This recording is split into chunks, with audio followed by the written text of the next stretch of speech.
Good evening. I'm Leland Vittert. America's great migration might be coming to a screeching halt. What's putting a chill on what used to be a red-hot housing market? Plus, censoring Joe Rogan, why hundreds of doctors want to silence America's favorite podcast, Pothead, and it has nothing to do with weed. But first, a Russian invasion of Ukraine could come this weekend. And late today, the Biden administration leaked it might fund, train, and equip a Ukrainian insurgency against Putin's occupying forces. Experts told the New York Times it would be the 1980s all over again.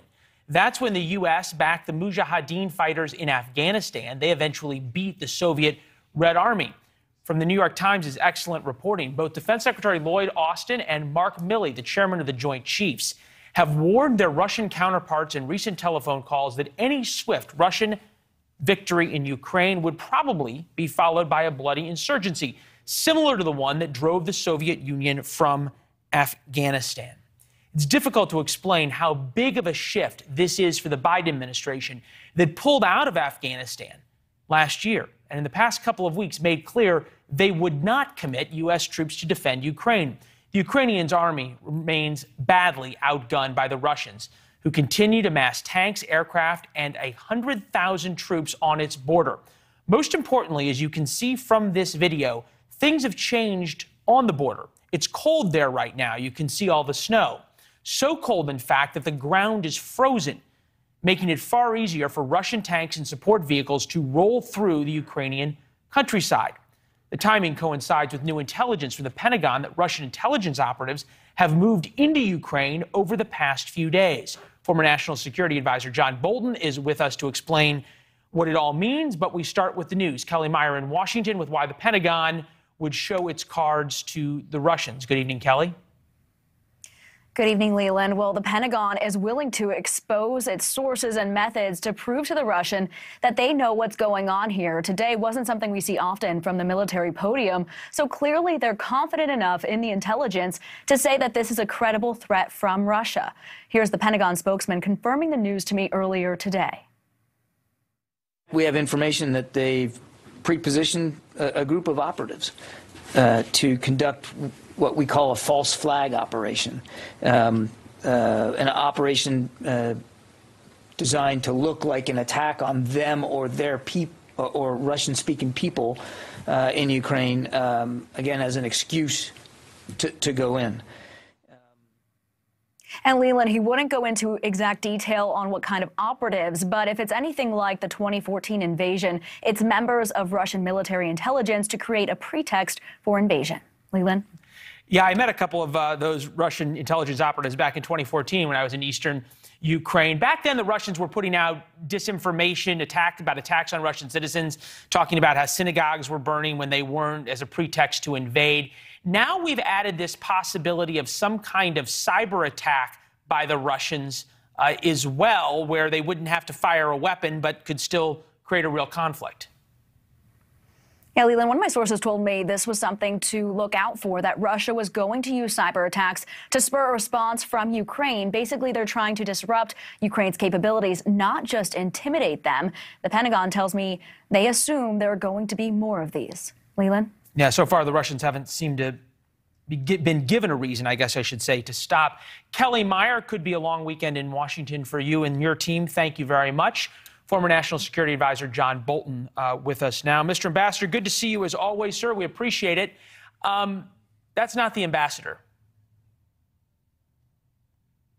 Let's see if we can get the ambassador. There's the ambassador. Good to see you, sir, as always.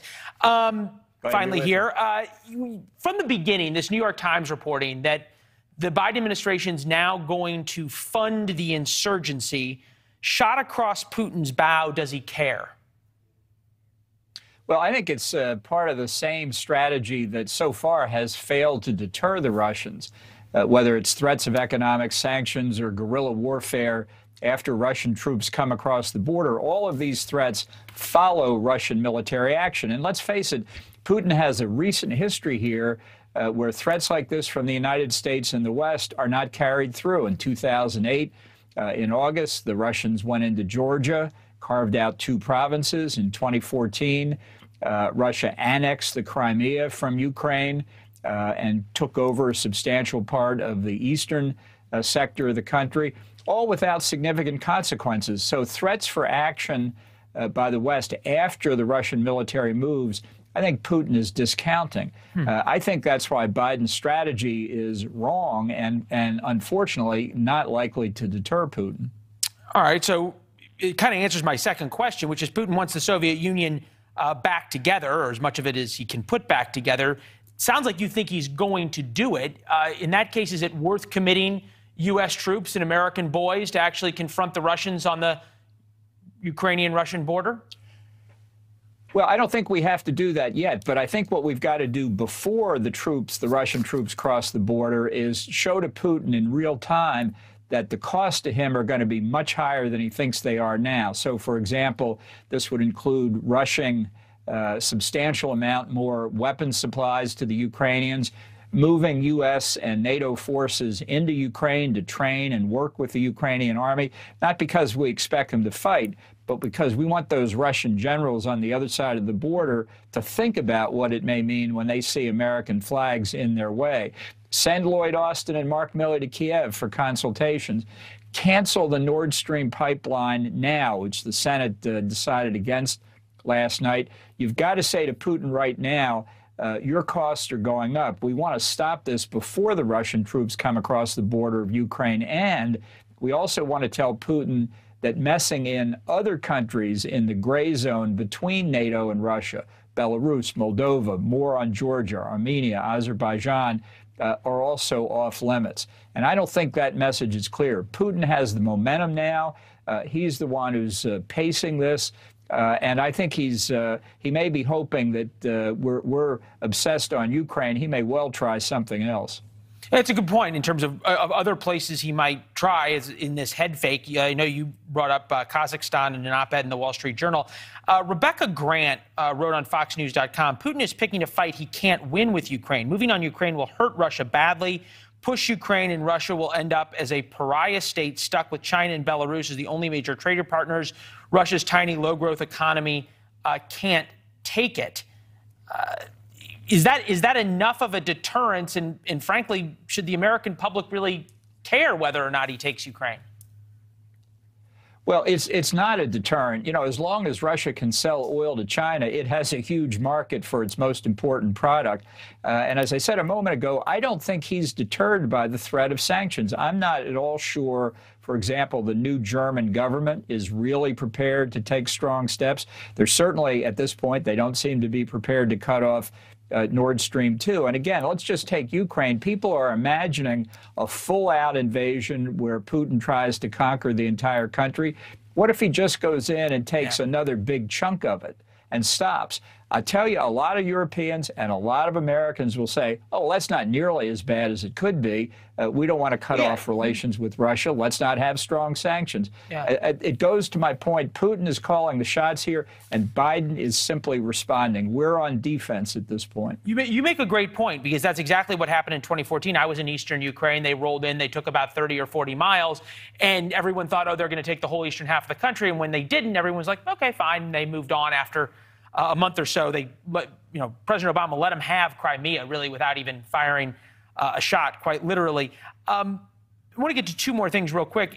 You mentioned that Putin has embarrassed George W. Bush, obviously, with the Republic of Georgia, certainly embarrassed President Obama, embarrassed President Trump in one way or another. But would the invasion of Ukraine and would the same thing be happening under President Trump? Well, I think the risk is that that Putin perceives weakness in the United States, and I think he saw in President Trump somebody who was not willing to confront him. We don't know what a second Trump turn would have looked like, but I think Putin, remember, met with Biden in person in Europe this summer for 3.5 hours. He's a former KGB agent. I think he sized Biden up. He's seen the withdrawal from Afghanistan, which was an enormous strategic mistake for the United States. And I think Putin may think he's marked his man in Joe Biden. He sees weakness. He's going to try and play it out. You know, you make a great point that 3 American presidents in the past he saw weakness in and took advantage of it. Interesting NewsNation polling that I wanted to get to just before we let you go. People don't really see Russia as the main threat to America. They see China. 45% of Americans say China is the main threat to the United States. Only 15% say it's Russia. It almost feels like it's more important what happens in Ukraine for China and for Xi to see than it does for what happens in Ukraine. Right. Look, taken alone, China is clearly a much bigger threat. It really is the existential threat to the United States in this century. But I think what we have to acknowledge, and it's unfortunate, but it's a reality, Russia and China have grown closer together. I think there's ample evidence they're cooperating on a number of fronts. I think Xi Jinping is watching how Putin handles Biden in Eastern Europe very carefully, and he's going to apply those lessons to Taiwan, to the South China Sea, perhaps to India. And we can't discount the possibility. I think a reasonable planner has to look at the possibility that Xi may now act while, again, we're focused on Ukraine. He may take steps against Taiwan. Does the Biden administration have the bandwidth to handle two crises simultaneously, halfway around the world from each other? I'm worried that he doesn't. Yeah, and we're going to talk a little bit later about sort of the multiple crises he's facing here at home. Mr. Ambassador, it's always good to see you, sir. Thanks for making the time on a Friday. Glad to be with you. Thanks for having me. Yeah, no, thank you. Appreciate it. At least a dozen cities, now we switch to issues here at home, saw a record number of homicides last year, and it's happening in the heartland just as much as it's happening on the coast. Murder rose 155% in Portland. It's up 104% in Louisville, as they would say in Kentucky, 90% in Columbus, Ohio, 134% in Austin, Texas. The rise in crime comes at a time when newly elected district attorneys are implementing lax policies that often allow criminals to end up on the street just hours after they're arrested. In New York City, armed robbery is now essentially treated as a misdemeanor if nobody gets hurt. Police are doing their best. Check out this video of two officers in Midtown Manhattan, right in the center of the financial district, trying to stop a carjacker. I-5 and Broadway. Don't move. Don't move. Don't move. Don't move. Up here, dude, you're gonna kill somebody. You're gonna kill somebody. 85. 5-6 and Broadway. 5-6 and Broadway. 85. 5-6 and Broadway.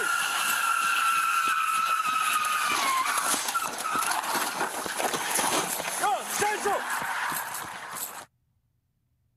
As you can tell, the carjacker drove off, crashed, and then escaped on foot. That's New York. In Los Angeles, crime's also spiking. Murders are up nearly 100% from 2019. Grand theft auto is up 65%. Aggravated assaults are up 14%. Joining us now, Jamie McBride, 31-year LAPD detective and director of the LA Police Protective League. Boy, is LA now the Wild West once again? Well, it is. And, you know, what do all these cities have in common? They all have soft on crime district attorneys who don't prosecute anything. They also have the big defund the police movement. All these big cities did that. We're down 700 officers. And one thing all these DAs have in common, San Francisco, LA, Chicago, and now New York, is they said they're not going to prosecute anybody for resisting arrest. And you just saw in the video, the guy clearly was resisting arrest and got away because he knows he's not going to get prosecuted for that part of the crime. And so when criminals know that, it's just this free reign. It's a purge all over the place. And that's what we see.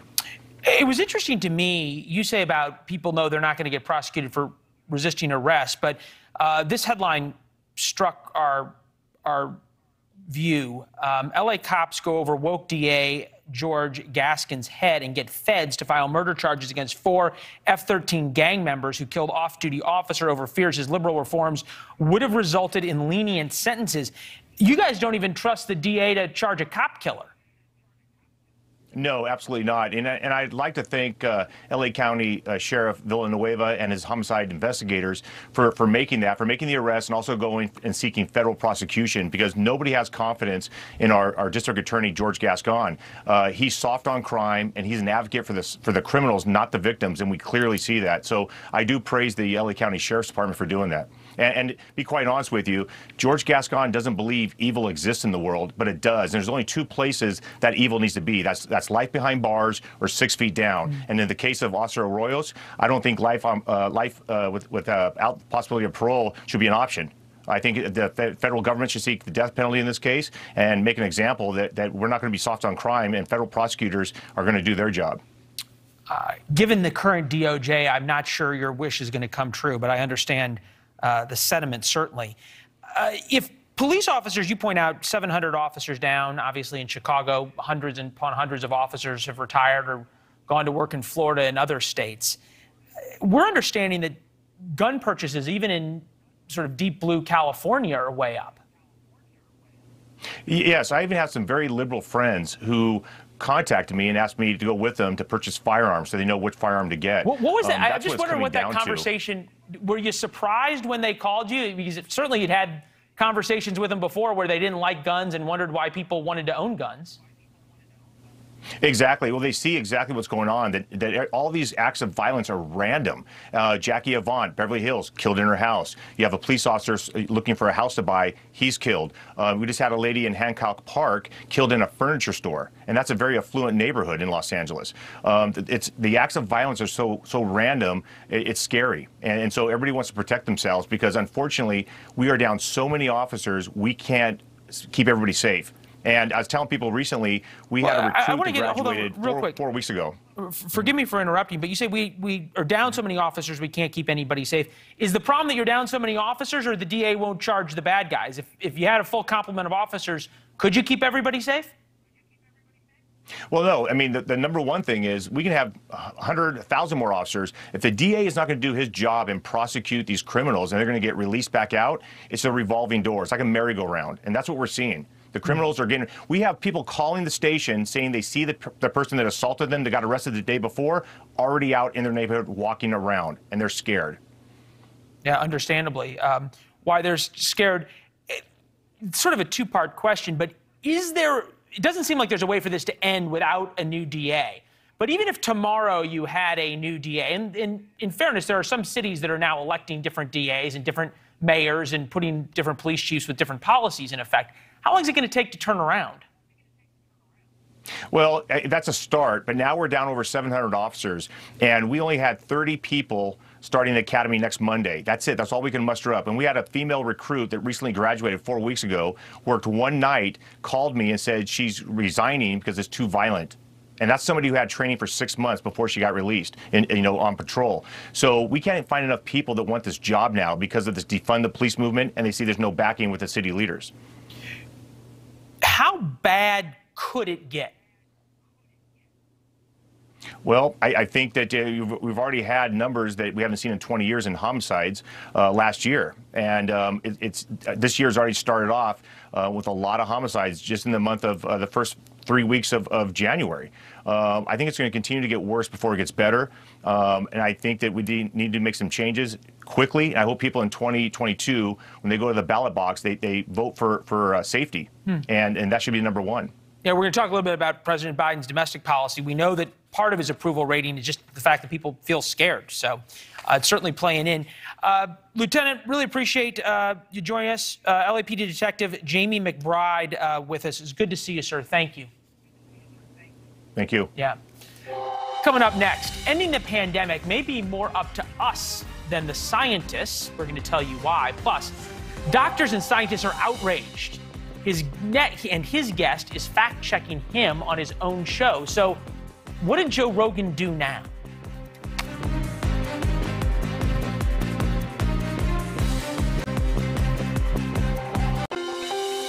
Welcome back. Spotify's $100 million man now faces a new challenge. We're talking, of course, about Joe Rogan, America's podcast king, whose COVID advice occasionally walks the line between counter-narrative and conspiracy theory. A group of 270 scientists say they know better. In a letter to Spotify, they write, by allowing the propagation of false and societally harmful assertions, Spotify is enabling its hosted media to damage public trust in scientific research and sow doubt in the credibility of data-driven guidance offered by medical professionals. Yes, they actually wrote all of this. They were that sanctimonious. Throughout the COVID-19 pandemic, Joe Rogan has repeatedly, in their words, spread misleading and false claims on his podcast, provoking distrust in science and medicine. Here's an example of what they're complaining about. No. I don't think it's true that there's an increased risk of myocarditis from people catching COVID that are young versus increased risk of myocarditis from the vaccine. No, there is. There's both. Well, let's look that up because I don't think that's true. 12 to 17 more likely to develop myocarditis within 3 months of catching COVID at a rate of 450 cases per million infection. This compares to 67 cases of myocarditis per million at the same time following their second dose of Pfizer. Yeah, so you're about 8 times likelier to get myocarditis from getting COVID than from getting the vaccine. That's interesting. Now, that is not what I've read before. Yes, Joe, facts are funny things. The scientists want Spotify to censor Rogan. In their words, develop a policy on misinformation. How dare anyone question science or their expertise, they write. A woman who questions everything, as good journalists do, is Lisa Dent, host of the Afternoon Drive show on WGN Radio in Chicago. Lisa, good to talk to you. I know you talked to one of the people who wrote this letter, a doctor in Chicago. And I listened to the soundbite, and she said, I don't want to censor anyone. We're not asking for censorship. It's always been my experience when someone tells you what they're not doing, that's exactly what they are doing. I love the way you always see through things, Leland. She did make that point, and I almost wonder if they got riled up based on Aaron Rodgers' comment. She did bring that up during my interview on 720 WGN this afternoon. She said, well, you know, Aaron Rodgers said he gets his medical information from Joe Rogan. And I said, well, obviously, Aaron Rodgers was being facetious about that. And she said, I don't know. Most of the people who texted the show and called said, yes, Aaron Rodgers obviously was playing the media and just having fun. Yeah, you almost think that if you are going to get your COVID advice from Joe Rogan, it's a little bit like relying on OJ to find the real killers. You kind of get what you deserve. You know, he does have 11 million people that download his podcast every single day. And yes, his roots are in comedy, and he still does stand-up tours and that kind of thing. But I think, you know, people are put off by some of his opinions and some of his guests. But on the other hand, he had Dr. Sanjay Gupta on. So you can't say that he leans in one direction when he's got people that he brings on from the other side as well. Right, and he fairly asks questions, and part of it's comedy. People have a right to decide what they are and are not going to listen to. I think our latest polling showed that 10% of Americans view the media as an honest broker of information on COVID, so there is that. These people who wrote this letter, and it's 270, one was a veterinarian, some are biologists, some are physicians, some are still residents in medical school, so there's a level of sanctimony in their letter, but they kept saying, you know, misinformation is so damaging.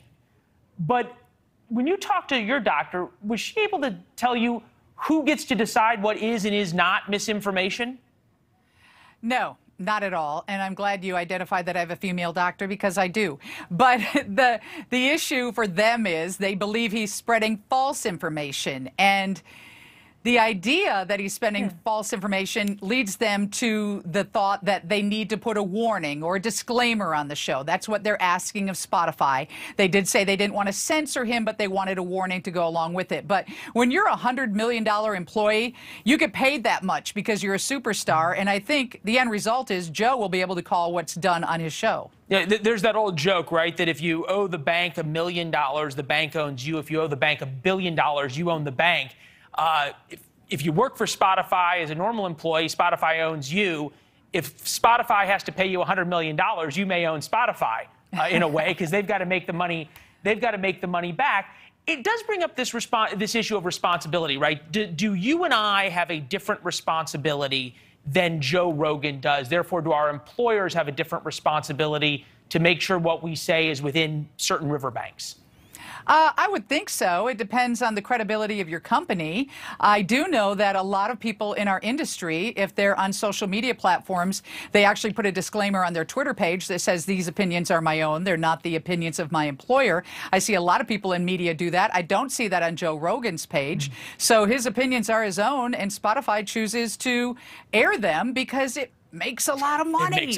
It makes a huge amount of money, and at some point, if advertisers stop paying, then things might change. Hey, Lisa, you guys have the greatest bookers on earth over at WGN and get some great guests. We're going to try to get the very same doctor on for next week to talk to her. Have a great weekend. It's good talking to you. Thank you. And don't ever try and steal my producers, because I love them and they are the best bookers. Fair enough. Good deal. We'll see you soon. Thanks. All right. We want to know what you think. Who should decide and define what is and is not misinformation? You can check in on Twitter, Instagram, and Facebook, all at Leland Vittert. We continue the conversation here often. Yesterday, we asked you, what metrics should the government use to end the pandemic lockdowns? What should we be using as a measure of when and how to get back to normal life? Joining us now, Dr. Mike Sagg, Associate Dean and Professor of the Division of Infectious Disease at the University of Alabama in Birmingham. All right, Doc, before we get to other folks' ideas, are we close to ending this thing? Yeah, we're getting closer, even though it doesn't feel like it today. I think it's a lot of evidence that we're peaking right now. We're going to crest over the next week or two, depending on where you live. I think we're going to see a downturn in the Omicron cases coming into February.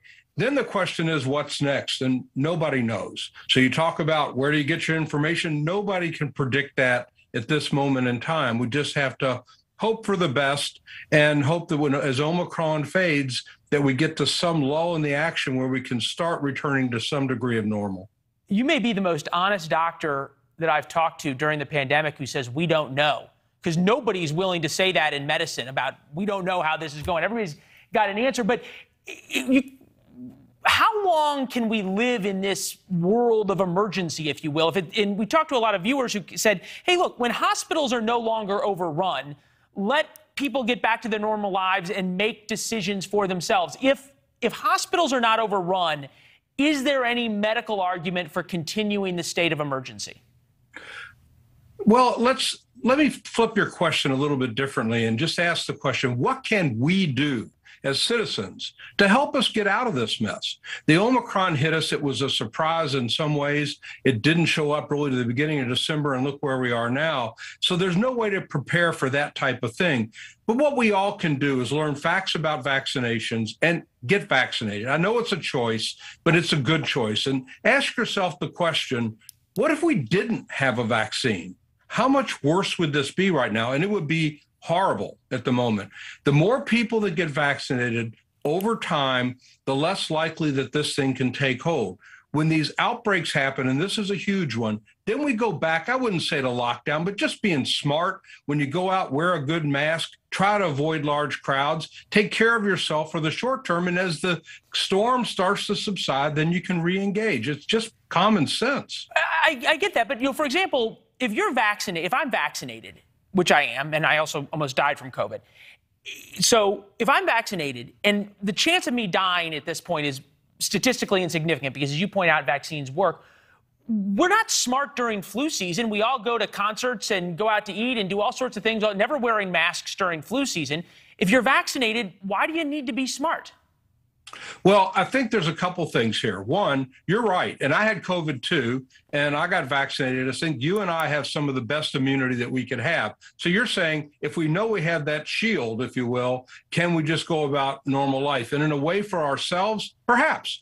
But for the people around us, especially those who are not vaccinated, they are at risk of us getting transiently infected and spreading in the times like we're in right now, where there's a lot of spread.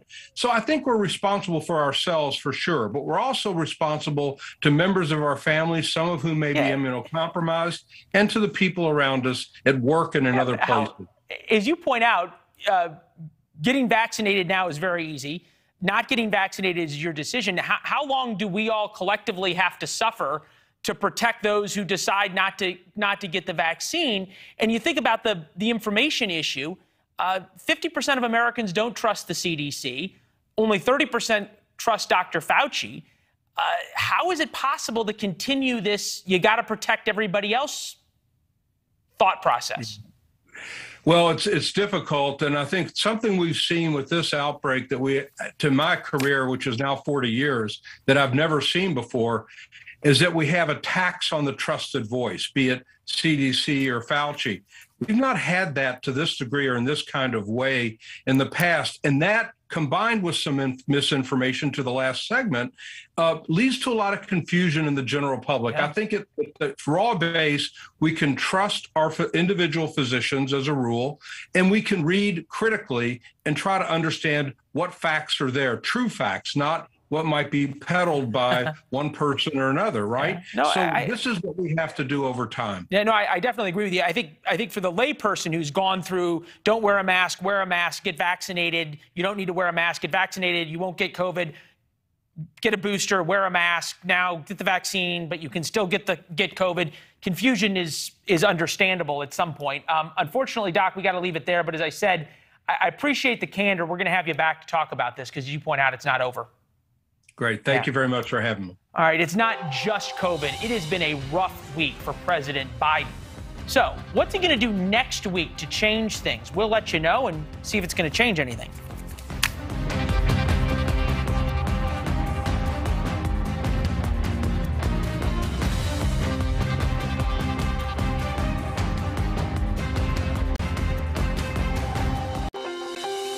Welcome back. Low mortgage rates and the pandemic fueled America's great migration from north to south and then out to the American West, from cities to suburbs, from suburbs to second home paradises. Now, one of those two things that fueled this is coming to an end. Barron writes that mortgage rates surge. The pandemic's ultra-low rates are over. The average rate of a 30-year fixed-rate mortgage was 3.45% this week, according to Freddie Mac's primary mortgage market survey, their highest since the week ending March 26, 2020. They're a far cry from the 5% of 2018, but you can see the straight line up in the past few weeks. 3.5% or even 5% is a long way from the 12 or 15% that was charged back in the 1980s. But cheap money just isn't as cheap as it used to be. The rock bottom rates in 2021 allowed people to leave LA, New York, Chicago, DC, and head to some of the top 10 markets for Zillow.com, which is why we bring in Jeff Tucker, the chief economist of Zillow, who's with us now. All right, you must think about a game of musical chairs, right? As the housing market is red hot and goes up. Is the music about to end? That's a great analogy. And frankly, one of the biggest problems in the pandemic has been too few people willing to get up and open up a seat.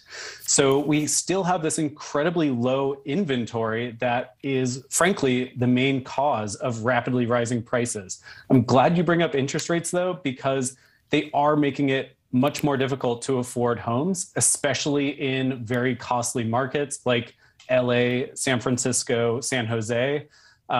Frankly, I don't see this, bringing the music to a halt. I do think that, frankly, that this is going to slow price appreciation in those very pricey coastal markets. But if anything, that will make moving to a more affordable market more attractive by comparison, now that the super low mortgage rates are a thing of the past. Yeah, I'm thinking, though, about your top 10 markets: Nashville, Raleigh, Charlotte, Jacksonville, Orlando, Tampa. There's property in some of the Florida markets that has gone up, 50, 60, 75% in 2 years. That's still a pretty hot market. Are you saying just relative to LA, it's lower nominal numbers? Yeah, exactly. Anyone on the ground experiencing these changes in the southeastern markets is not wrong to look around and say, wow, these prices have skyrocketed. This feels much more expensive than it did a couple of years ago. But that's the thing, is by comparison to Los Angeles or San Francisco, it is still an incredible bargain to move east. And frankly, for someone coming from New York or Boston, it's still an incredible bargain to head to the southeast. Who's buying all of these houses in Boston, New York? And I guess I should, full disclosure, say I own a condo in Chicago. If everybody leaves, everything in all these cities is going to start being worth a lot less. Yeah, that's a great point, that it hasn't been a zero-sum game, and it doesn't necessarily need to be. It's not as if every time prices rise $1 in Florida, they must be falling in Boston. The main factor here is that there's a wave of demand from this huge millennial generation who are just now entering their 30s. And that's when Americans try to buy their first homes. There are several million extra people born around 1990. So as they're coming into their 30s, that's enough demand to really push up home prices all around the country. So frankly, what we've seen so far isn't exactly prices falling or, Boston and New York emptying out. It's just that prices in, Boston itself, Seattle, where I'm located, they're just not rising quite as quickly as they are in some of these kind of booming southeastern markets. Well, Jeff, either way, whether you're right that the music is going to stop or not, there's still so much more to talk about on this, people's most valuable asset. And it's fascinating to get to chat with you on this. Thank you for the time. Have a great weekend as the rest of us hang out on Zillow and find our next dream house. We'll see you soon. Thank you. Obviously, inflation in housing prices, food costs, interest rates going up, COVID, just some of the problems President Biden is facing in what has been a really rough week. How can he turn it around next week? And is the chief of staff going to have a rough weekend? We'll check in when we come back.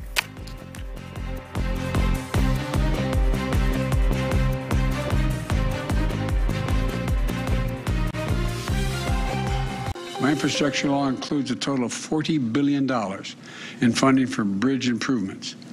$12.5 billion of that is going to replace the most economically significant bridges in the country. President Biden today touting one of his few wins this year, the infrastructure bill, after what has been called by many, even what has been called by some of the president's supporters, quote, a week of hell for the White House, for the Supreme Court tossing out Biden's vaccine mandates for businesses, and his hopes for passing an election bill have also fallen apart amid a slew of setbacks, including plunging poll numbers. NewsNation poll shows Biden's approval rating now at 42%. The president's planning to hold a formal news conference next week, his first one in 78 days. That'd be since early November. The news comes just days after the AP and other media outlets criticized Biden for falling short on transparency. The president has held far fewer press conferences and one-on-one interviews in his first year than any president in the past 3 decades. For example, Mr. Obama and Mr. Trump held more than 100 press conferences and interviews in their first year.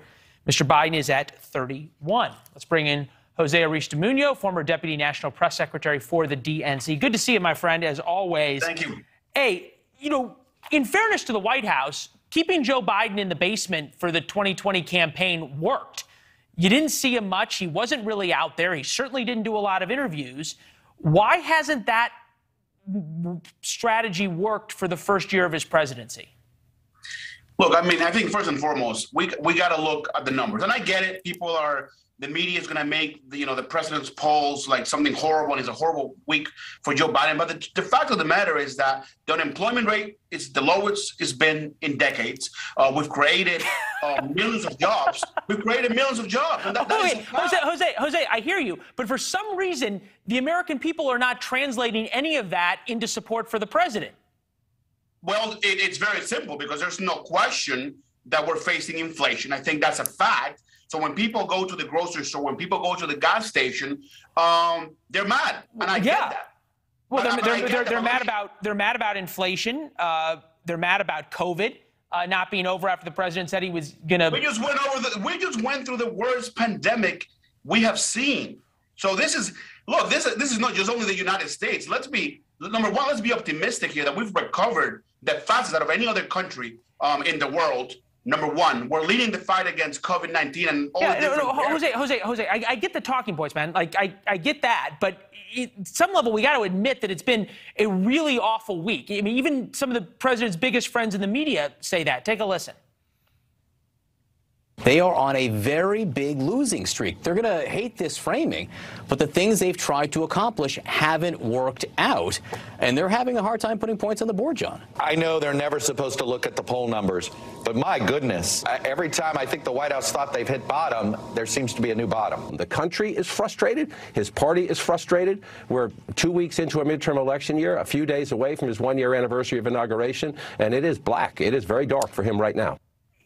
Is the right answer to that, though, turning around and saying the American people are wrong and unemployment's low and there's a lot of jobs, so everyone should be happy, which was what you just said?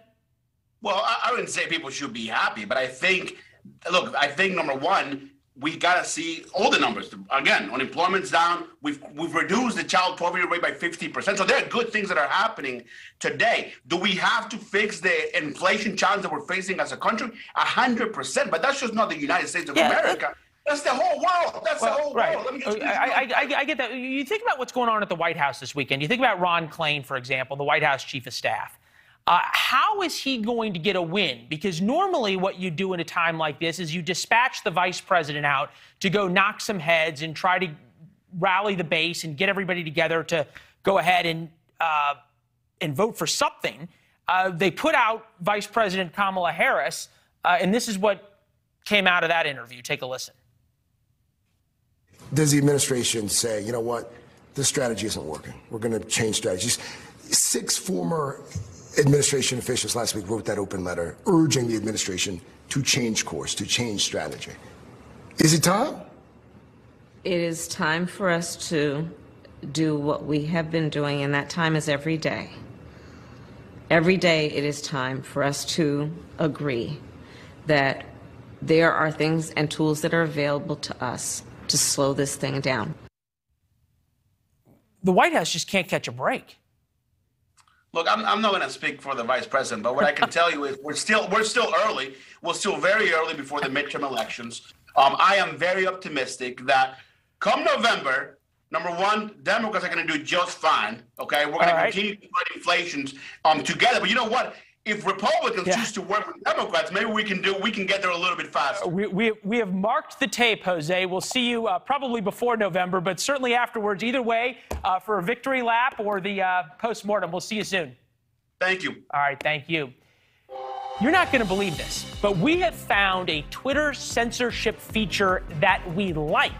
And you might too. We'll show it to you. And tonight on Banfield, the former NFL star turned preschool owner plays defense against carjackers. That's tonight at 10, 9 Central.